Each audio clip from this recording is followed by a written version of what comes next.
Bapak menangkap nggak ini ada skenario jangka panjang, Pak, sampai munculnya reklamasi di ujung Jakarta? Iya, saya kira reklamasi kan salah satu, tapi jangka panjangnya ya orang-orang Cina itu ingin menguasai kita, menguasai lewat ekonomi, lewat penguasaan lahan, ya. Lahan itu tidak cuma misalnya di kota-kota besar, perkebunan pun mereka sudah kuasai gitu. Jadi bisa dibilang ya kalau diukur secara ekonomi mungkin 70-80% sudah mereka yang menguasai kita. Ya. Ekonomi itu kan ada aspek misalnya penguasaan lahan di kota-kota besar, daerah bisnis, perkebunan, ya, dan macam-macam lah, hampir semua lah saya kira ya. Mereka sudah kuasai gitu. Apa pemerintah kita tidak membaca itu, Pak, dari awal, Pak? Gimana? Pemerintah kita apa tidak membaca kekhawatiran seperti itu, Pak? Pemerintah kita ini mungkin kalau kita lihat kita urut satu persatu. Kalau itu dari presiden, ya presidennya bisa karena memang bagian dari orang Cina itu sendiri, ya. Sebentar. Atau Kalau mau dia- tepuk tangan harus bareng-bareng. 1, 2, 3. Ya. Nah, biar kompak gitu loh. Ya, silakan. Atau dia memang orientasinya cuma rente dan kekuasaan. Jadi sudah tidak punya tanggung jawab moral, ya, bahwa kalau nanti dia dijanjikan akan didukung menjadi presiden misalnya, atau berkuasa, lalu dikasih kesempatan dapat bagian bisnis, uang lah katakan kasarnya gitu, lalu dia terima, ya itu memang akhirnya kita tidak bisa apa-apa dengan presiden seperti itu. Dia menyerahkan apa saja untuk tadi orientasi apa? Kekuasaan, rente, dan pengaruh, dan macam-macam lah. Nggak takut misalnya nanti di akhirat dia harus bertanggung jawab gitu? Ya, mungkin acara ini mengingatkan dia, saya kira ya. Saya bicara ini juga bukan berarti mendukung itu. Sekaligus mengingatkan namanya Joko Widodo. Jangan begitulah, ya kan? Saya kira kalau kita lihat di Jawa itu orang miskin masih sangat banyak lah. Ya mungkin di kampungnya Pak Jokowi di Solo sana itu banyak. Nah jangan lupa beliau di Jakarta juga apalagi. Jangan lupa, jangan orientasi cuma kekuasaan dan rente, melupakan orang-orang pribumi yang masih sangat-sangat banyak miskin. Ya, kita jadi budak nanti, menjadi budak di negeri sendiri gitu. Akibat apa? Salah satunya karena Sabar. akibat dari karena pemimpinnya itu tidak punya komitmen yang kuat untuk kepentingan rakyat banyak gitu. Tapi ada sanggahan nih, Pak. Ini kan reklamasi kebijakannya bukan di presiden, Pak. Ini cukup di gubernur. Oh iya, tapi kan keputusan itu paling tinggi kan ada di presiden. Tetap ya. Ya, tetap saja. Makanya kita menyayangkan bahwa waktu ada keputusan rapat koordinasi 4 kementerian, Ya. Kemenko Maritim, Ya.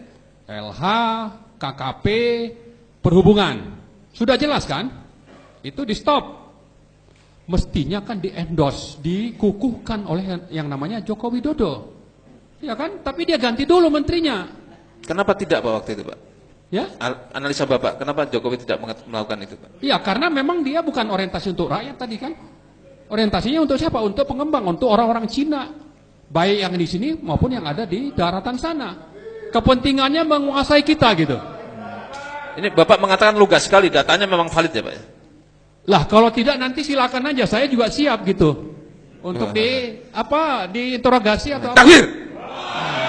Ini data sudah siap, secara statistik sudah siap, data sudah siap. Faktanya memang begitu, bagaimana? Baik, Pak. Satu lagi, Pak. Ini kan kepentingan pengusaha dan pengusaha. Tapi Bapak tadi mengatakan ini Cina di sana. Ini apakah pengusaha berdiri sendiri atau Cina sebagai sebuah negara, Pak? Ya dua-duanya saya kira. Dua-duanya. Ya, salah satu fakta misalnya kan Ahok itu pernah bilang supaya Jokowi itu sadar dia jadi presiden karena dukungan dari konglomerat pengembang itu salah satunya gitu. Atau salah 9-nya gitu kan? Salah 9. Ya, jadi ini kan fakta. Ya. Tapi yang disayangkan mana ini DPR kok diam aja gitu. Ya kan? Kenapa DPR diam tuh, Pak? Ya, mungkin bagian dari itu dapat rente, ya kan? Nah, juga kita sayangkan misalnya yang namanya KPK. Ya, banyak sekali orang itu mendukung KPK supaya tetap eksis. Oke lah, kita setuju. Tapi KPK yang seperti apa? Jangan KPK yang menjadi bagian dari alat kekuasaan.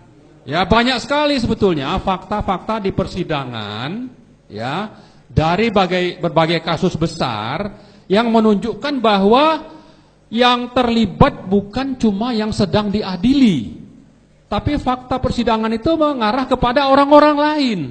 Tapi KPK itu berhenti. Orang lain itu siapa, Pak? Lebih Ya, maksudnya kalau kita bicara reklamasi, Gubernur. bukan cuma orang yang sudah dihukum yang dari Podomoro itu saja sebetulnya. Bosnya Podomoro, bos besarnya itu juga terlibat. Tapi kan KPK diam, berhenti.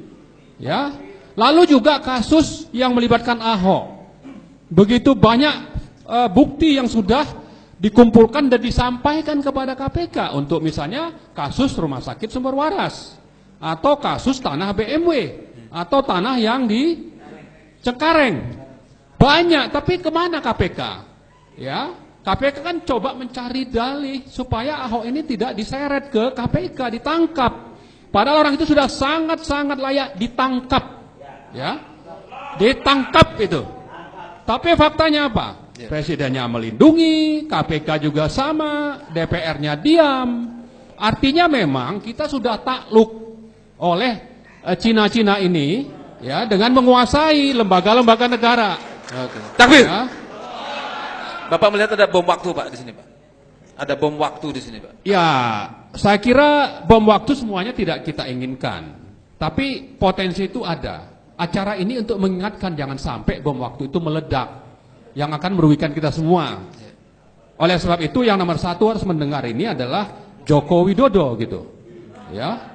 Jadilah sebagai presiden rakyat Indonesia, pribumi yang mayoritas dan mayoritas pula miskin. Jangan menjadi presiden konglomerat, apalagi negara asing, demi kekuasaan atau demi rente. Kalau seperti itu ya nilai Anda itu sangat rendah gitu. Ya kan, harusnya kan kita menjunjung tinggi moralitas dan kemanusiaan. Dengan menjunjung tinggi moralitas dan kemanusiaan itu Joko Widodo itu akan dihormati, dikenang nanti kalau sudah berakhir masa jabatannya. Tapi kalau tidak, kalau sebaliknya, ini nanti akan terus dihujat gitu. Ya seperti yang saya lakukan ini. Takbir. Pak Marwan, satu pertanyaan saya, Pak. Ini katakanlah ini Jokowi sudah mendengar. Tapi apa prediksi Bapak? Lanjut terus atau berhenti, Pak? Apanya? Sikap Jokowinya, Pak. Saya khawatir memang dia tidak mau mendengar ya. Sudah buta oleh tadi orientasi itu. Ya, tapi ya namanya orang kan mestinya kalau diingatkan berkali-kali, mungkin pelan-pelan dulu, nggak perlu ada misalnya tadi bom waktu meledak dulu. Kita harapkan itu ada kesadaran gitu ya. Dan saya yakin kalau orientasinya misalnya kekuasaan untuk terpilih lagi di 2019, seandainya dia merubah sikap ya, lebih memihak kepada rakyat, saya yakin dia terpilih. Ya, tapi justru sebaliknya, mungkin saja tidak sampai ke 2019. Ya. Takbir.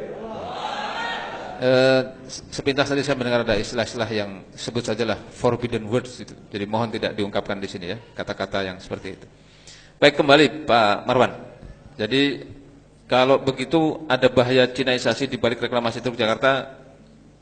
Jawabannya sebuah kepastian. Itu hal yang sangat valid ya. Ya, saya harap ada perbaikanlah ke depan. Ya, biar bagaimanapun negara ini berdiri kan atas perjuangan dari orang-orang pribumi yang begitu banyak berkorban.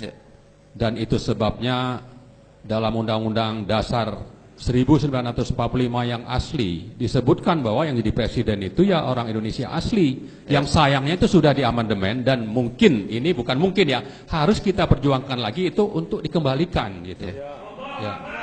Takbir. Baik, terima kasih Pak Marwan. Silakan minum dulu, Pak.